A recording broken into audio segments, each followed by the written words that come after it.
Okay, once again, welcome to our course as we're going to discuss today Module 1, Lesson 2.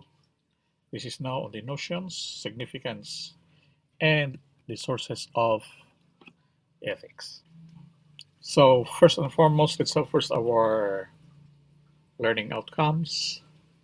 So at the end of these lessons, of these lesson rather, students should have defined and are familiar with the terms of some of the terms of ethics. Then we're going to also you should have already recognized the importance of ethics to ourselves, to the person, to the individual, to others, and to the community as a whole, and then to the country. And then we should also, and you could also explain or articulate the importance of rules in our society. Why is it that man cannot live without these rules? Whether I would say this rule is not applicable to me, yet rules exist in our society. Okay, for the concept or definitions of ethics, number one, it comes from the word ethics comes from the word ethos. So which means habit, custom, character, disposition, something like that. So if there is one word, no, all those characteristics, all these four, we are going to use the word, that particular word. So that's what ethics is all about. So it is custom, habit, character, disposition rolled into one. So what is that? So we call it ethos. We call it ethics. Some other concepts include that ethics is a system of moral principles. That's why we would say there is now an interchangeably, the term is interchangeably used, ethics and morals. But morals and ethics are different things because based on our previous definition, ethics will be about customs, habit, character, and disposition. But anyway, one concept says that it is a regulatory system.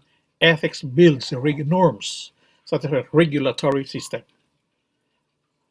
of acceptable behavior. So this behavior, what makes this acceptable? Because of this particular norm, because of this system. Being a system, therefore, being a system, everything that falls within the system, therefore, it is acceptable beyond the system. Or if falls short of the system, then the behavior is not acceptable. Some notion would say that it is a defining system of human behavior. So we are going to look at human behavior according to how this system is being or this behavior is being defined and being evaluated in this particular system. So we would say, what is ethics for? What is its use?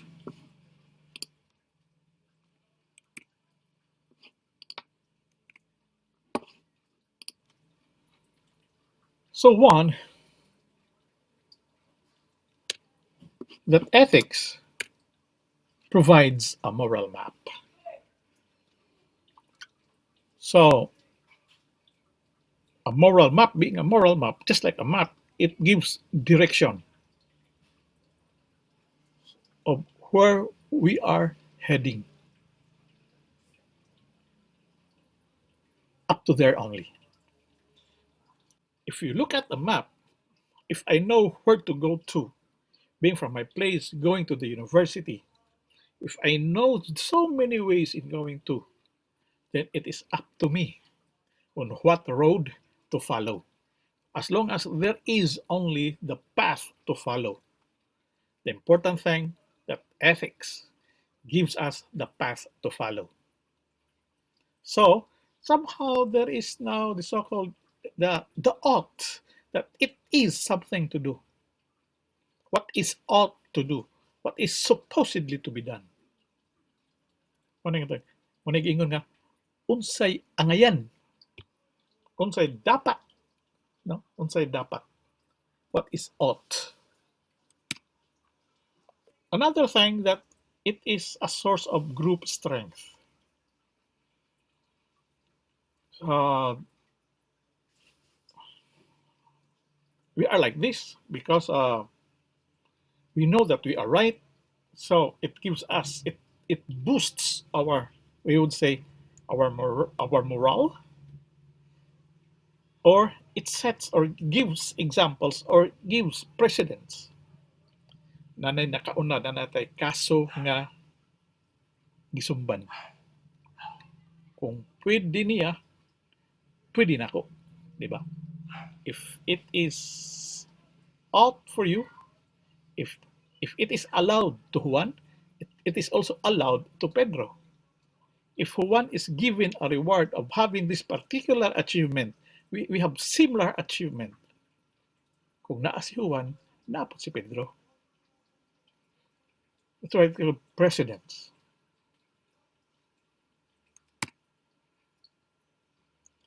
So, however, there are many types of ethics then, on where we are going to base our perceptions or our conception of what is right or wrong, what is acceptable, not acceptable.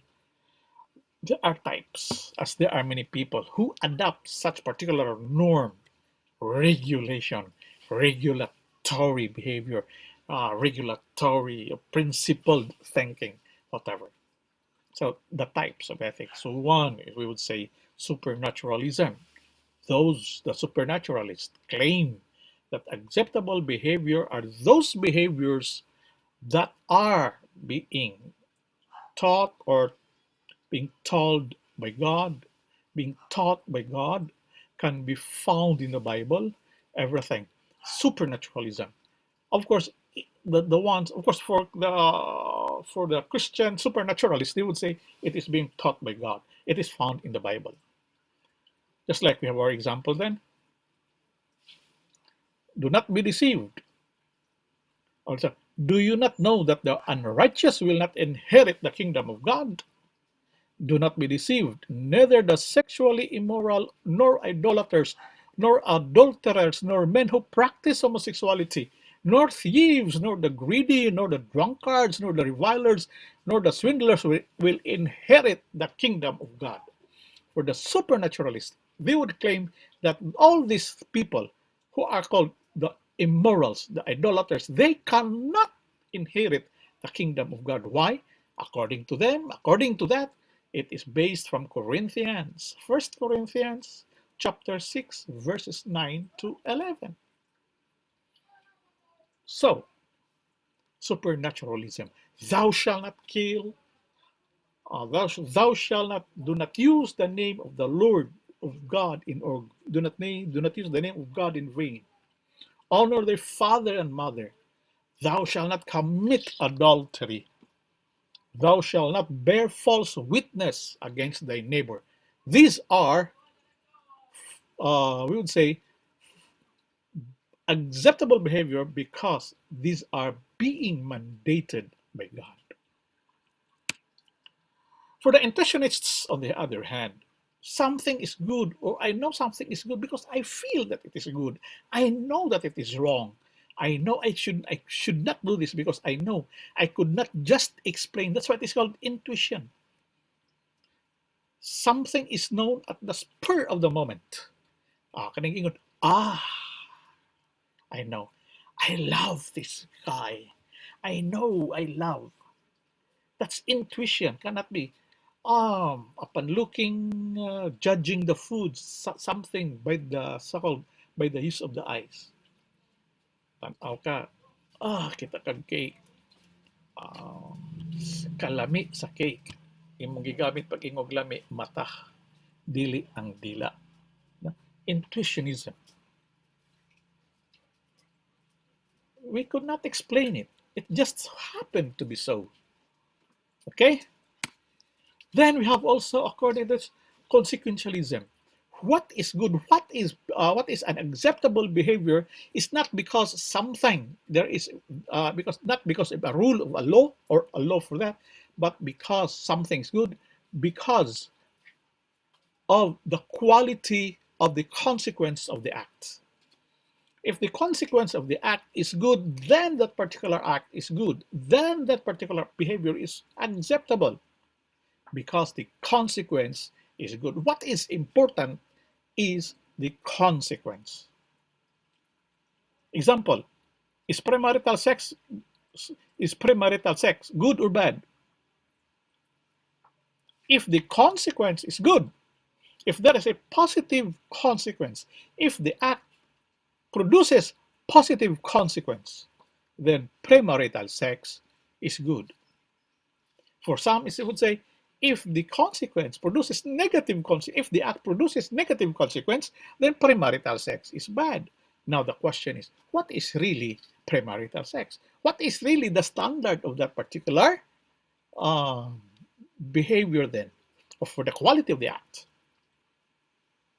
So in this context here, for consequentialism, it is now the quality of the act is placed now on the greatest good for the greatest number of people affected by the act. So the greatest good for the greatest number of people. For the other type of ethics, we have now deontology. This principle says that certain acts are right or wrong because in themselves they are considered right or wrong regardless of consequence. If the act is bad, whether it produces something good, it is always bad. Thus, is cheating good or bad? Cheating, for the deontologist, cheating is always morally wrong. Even if through cheating you're able to pass all your subjects, you get high score, it is always morally wrong according to deontology. But according to consequentialist, cheating is good if it produces something good. So that something good makes cheating morally acceptable. But for the deontologist, no, it is always wrong. From the very start, it is always wrong. Now, for virtue ethics, it's not about the consequence of the acts, but rather, virtue ethics would look at the action of a virtuous individual. What are the actions? How would a virtuous individual would react to this particular, or would imbibe or embrace this particular act? The quality of the act of a virtuous individual dictates whether the act is acceptable or not. If a virtuous individual would imbibe that particular act, would embrace the act, then the act is considered as morally or ethically acceptable. It is the act of a virtuous individual. That's why we have here, as I'm going to highlight it, virtue ethics is particularly concerned with the way individuals live their lives. Kaning individuals, virtuous na siya, virtuous individuals live their lives and is less concerned in assessing particular actions. Okay.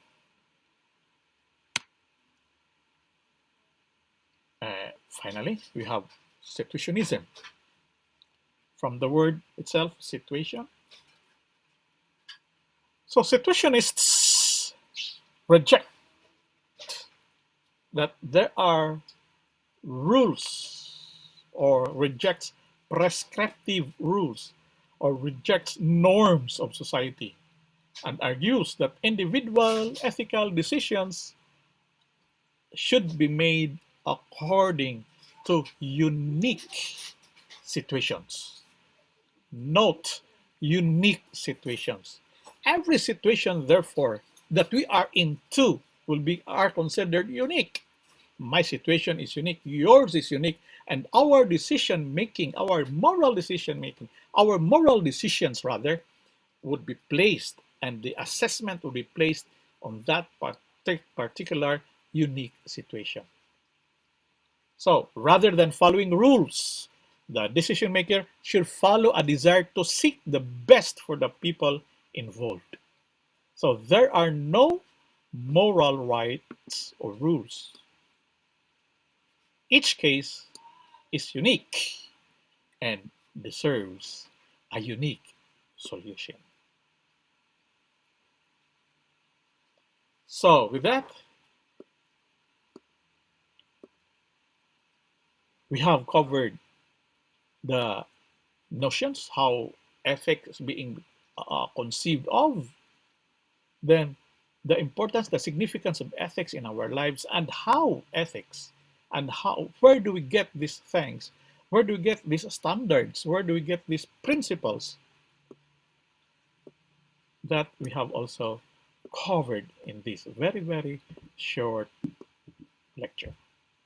So again, thank you and good day.